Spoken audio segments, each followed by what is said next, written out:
Hello, dear students. How are you all? I am Shalomi and I am here with the summary of the lesson भिक्षा पात्र.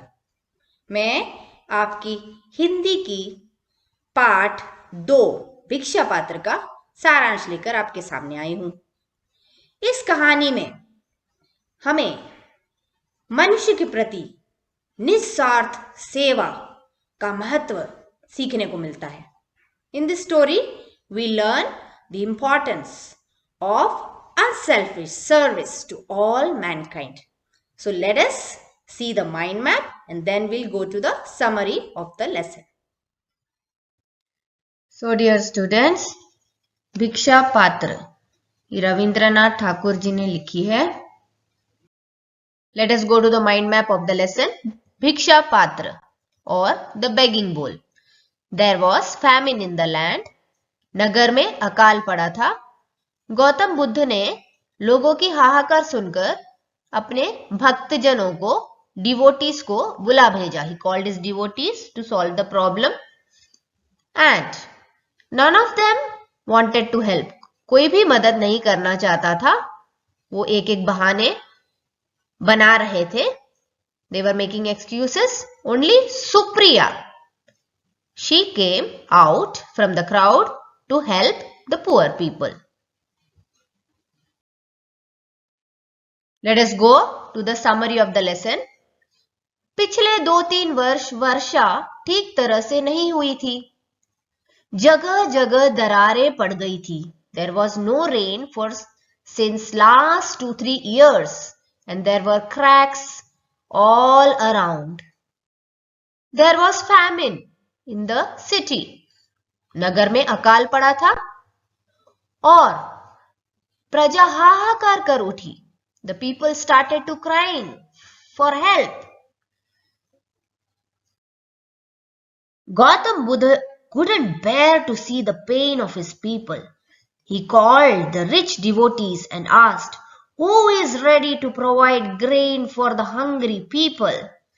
गौतम बुद्ध ने अपने भक्तजनों को बुला भेजा जो कि धनी लोग थे. They were rich.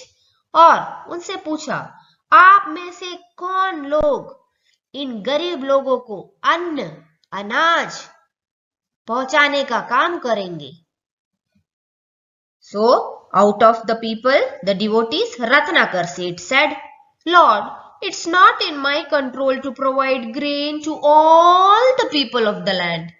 रत्नाकर सेठ ने कहा, भगवान, ये मेरे हाथ में नहीं है कि मैं इतने सारे लोगों को अनाज पहुंचा सकूं. ये मेरे वश की बात नहीं है. Commander Jason said, "Lord, if the people can receive food at the cost of my life, then I'm ready to give my life this very moment. But I don't have enough food grains to feed the entire city." सेनापति जयसेन ने कहा, तथागत, प्राण देने से यदि जनता को अन्न प्राप्त हो जाए तो मैं पल भर में तैयार हूं, लेकिन मेरे घर में इतना अनाज कहां कि पूरे नगर का पेट भर सकूं? Rich Dharmapal said, "Lord, I am able to only partially feed my family using the grains I had kept for sowing." धनी धर्मपाल ने कहा, भगवान, बीज के लिए रखे अनाज से किसी तरह परिवार को आधा पेट ही खिला पा रहा हूं.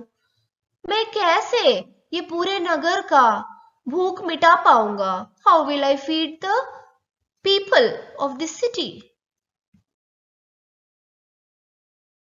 Suddenly, from among the crowd, a woman came in front. She was Supriya, the daughter of Gautam Buddha's favorite disciple Anath Pindad.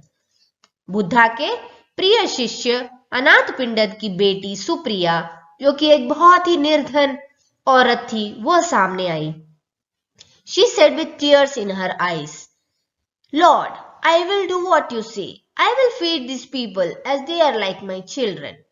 उसने अपनी आंखों में आंसू भरे हुए कहा कि भगवान, मैं आपकी आज्ञा का पालन करूंगी. मैं इन लोगों की भूख मिटाऊंगी. I have no shame in going to people's houses to ask for alms as I am already very poor and this begging bowl is the only thing that I have. उसने कहा, भगवान, मुझे कोई लज्जा नहीं है लोगों के घरों तक जाकर उनसे भीख मांगने की, और ये भिक्षा पात्र ही मेरे पास है जो मैं उसका उपयोग कर सकती हूँ. She is telling the people of the land that I will come to your houses and you all by your mercy will fill my bowl and with that I will feed the hungry. उसने कहा, मैं आप लोगों के घरों में आऊंगी ये भिक्षा पात्र लेकर, और आपकी कृपा दृष्टि से मेरा यह भिक्षा पात्र हमेशा भरा रहेगा.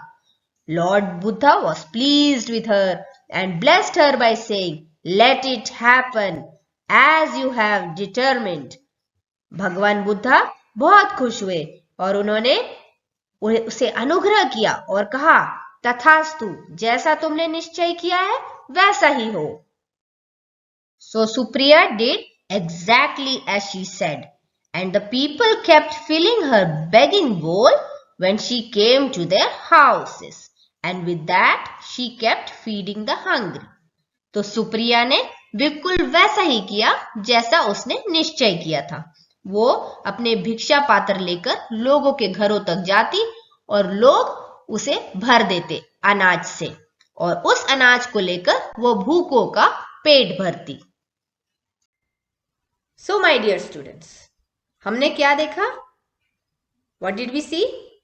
That we should also be unselfish like Supriya and serve the people around us. हमें भी सुप्रिया की तरह निस्वार्थी होना चाहिए और लोगों की सेवा करने का, मदद करने का निश्चय करना चाहिए. When we do that, nobody will be distressed around us. जब हम ऐसा करेंगे तो हमारे आसपास में कोई भी दुखी नहीं होगा. So thank you and study well.